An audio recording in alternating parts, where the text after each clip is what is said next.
মানুষের জীবনে সবচেয়ে গুরুত্বপূর্ণ সম্পদ হল নিজেকে মূল্যবান মনে করা, অর্থাৎ সেলফ ভ্যালিউ বা সেলফ ওয়ার্থ।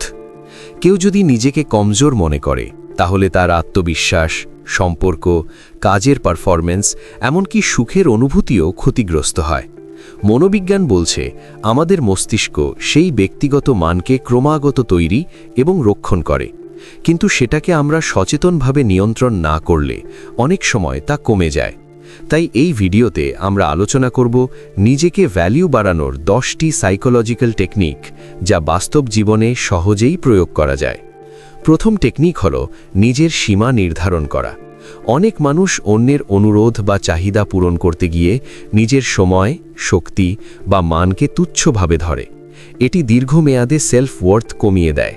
মনোবিজ্ঞানে বলা হয়, যারা তাদের সীমা রক্ষা করে তারা মানসিকভাবে শক্তিশালী এবং অন্যদের কাছেও সম্মান পায়। তাই নিজের না বলার ক্ষমতা বৃদ্ধি করা অত্যন্ত গুরুত্বপূর্ণ। দ্বিতীয় টেকনিক হল নিজের সফলতা স্বীকৃতি দেওয়া। আমরা প্রায়ই ছোট বা বড় অর্জনকেও তুচ্ছ মনে করি।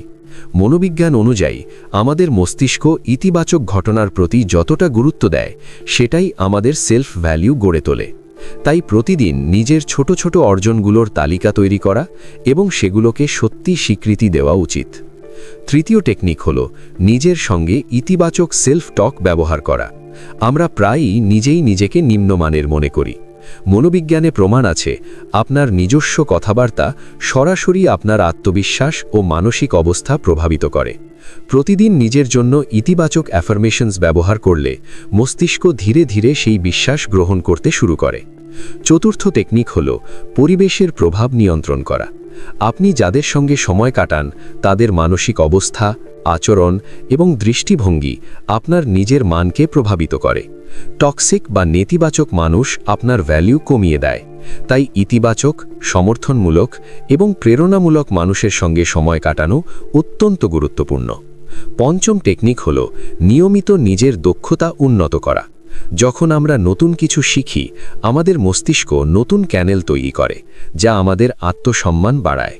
দক্ষতা বৃদ্ধি করা শুধু চাকরি বা অর্থের জন্য নয়, বরং আপনার মানসিক শক্তি এবং আত্মবিশ্বাস বাড়ানোর জন্যও গুরুত্বপূর্ণ। ষষ্ঠ টেকনিক হল স্বসম্মানের সঙ্গে সম্পর্ক স্থাপন করা। অনেক মানুষ ভ্যালিডেশন খোঁজে অন্যের কাছ থেকে, কিন্তু যে কেউ যদি নিজের মান বাড়াতে না পারে, অন্যের স্বীকৃতিও তাৎক্ষণিক ও অস্থায়ী হয়। নিজের অনুভূতি ও মানকে গুরুত্বপূর্ণ মনে করতে শিখতে হবে। সপ্তম টেকনিক হল নিজের সময়কে মূল্যবান করা। যারা তাদের সময়কে অমূল্য মনে করে, তারা সহজেই অন্যের চাপ ও দায়িত্বে আটকে যায়।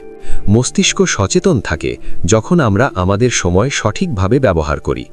সময়ের প্রতি সম্মান আমাদের ভ্যালু এবং মানসিক শক্তি বৃদ্ধি করে। অষ্টম টেকনিক হল স্বাস্থ্য ও শারীরিক সুস্থতার যত্ন নেওয়া। মনোবিজ্ঞানে প্রমাণ আছে, আমাদের শরীর এবং মস্তিষ্কের অবস্থা আমাদের মানসিক অনুভূতিকে প্রভাবিত করে। নিয়মিত ব্যায়াম, সঠিক খাওয়া এবং পর্যাপ্ত ঘুম আমাদের ভ্যালু বাড়ায়, কারণ আমরা আমাদের নিজের যত্ন নিচ্ছি। নবম এবং শেষ টেকনিক হল নিজের সীমাবদ্ধতাকে মেনে নেওয়া। নিজেকে ভ্যালু বাড়ানোর মানে হল নিজেকে নিখুঁত বানানো নয়। নিজের দুর্বলতা বোঝা এবং তা নিয়ে কাজ করা মানসিক শক্তি বাড়ায়। সেলফ অ্যাকসেপ্টেন্স হল এমন একটি সাইকোলজিক্যাল স্কিল, যা লং টার্ম সেলফ ওয়ার্থ নিশ্চিত করে। দশম এবং শেষ টেকনিক হল নিজের জন্য প্রয়োজনীয় সময় ও স্থিতি তৈরি করা।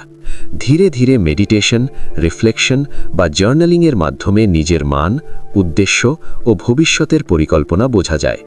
এই সময় মস্তিষ্ককে রিসেট করতে সাহায্য করে এবং আত্মসম্মান ও ভ্যালু বৃদ্ধি করে।